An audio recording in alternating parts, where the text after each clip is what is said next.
Hello বন্ধুরা, তোমরা সব কেমন আছো? আশা করি ভালোই আছো। তো আমরা ভালো নেই, তার কারণ হচ্ছে আমাদের মাঠের দৃশ্যটা তোমাদেরকে দেখাবো। আমাদের মাঠের দৃশ্যটা একটু তোমরা দয়া করে দেখো।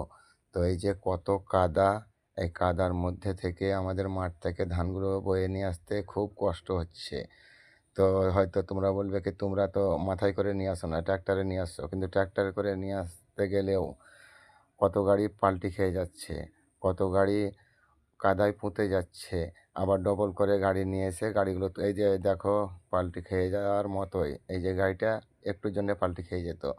তো এভাবে পাল্টি খেয়ে যাচ্ছে। আবার কি হচ্ছে, অনেক গাড়ি কাদাতে পুঁতে যাচ্ছে। পুঁতে যাওয়ার পর ডবল করে গাড়ি নিয়ে এসে টোচিং করে তুলতে হচ্ছে।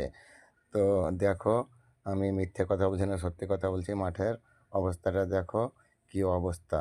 তো আমি আমার লাইফে এইরকম কাদা প্রথমবার এবছর দেখলাম, অঘ্রাণ মাসে। তো আগে হ্যালো বন্ধুরা, তোমরা সব কেমন আছো? আশা করি ভালোই আছো। তো আমরা ভালো নেই, তার কারণ হচ্ছে আমাদের মাঠের দৃশ্যটা তোমাদেরকে দেখাবো। আমাদের মাঠের দৃশ্যটা একটু তোমরা দয়া করে দেখো। তো এই যে কত কাদা, এই কাদার মধ্যে থেকে আমাদের মাঠ থেকে ধানগুলো বয়ে নিয়ে আসতে খুব কষ্ট হচ্ছে। তো হয়তো তোমরা বলবে কি, তোমরা তো মাথায় করে নিয়ে আসো না, ট্র্যাক্টরে নিয়ে আসছো। কিন্তু ট্র্যাক্টরে করে নিয়ে আসতে গেলেও কত গাড়ি পাল্টি খেয়ে যাচ্ছে, কত গাড়ি কাদায় পুঁতে যাচ্ছে। আবার ডবল করে গাড়ি নিয়ে এসে গাড়িগুলো তো এই যে দেখো পাল্টি খেয়ে যাওয়ার মতোই। এই যে গাড়িটা একটুর জন্যে পাল্টি খেয়ে যেত। তো এভাবে পাল্টি খেয়ে যাচ্ছে। আবার কি হচ্ছে, অনেক গাড়ি কাদাতে পুঁতে যাচ্ছে। পুঁতে যাওয়ার পর ডবল করে গাড়ি নিয়ে এসে টোচিং করে তুলতে হচ্ছে।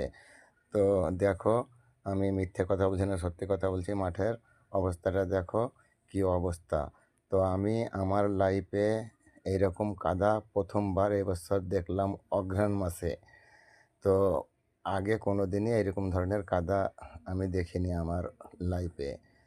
তো যাই হোক, তোমাদেরকে আমার মাঠের দৃশ্যটা একটু দেখালাম।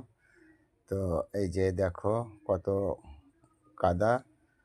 তো ভালো থেকো, সুস্থ থেকো। আবার পরের ভিডিওতে দেখা দেখা হবে। ধন্যবাদ।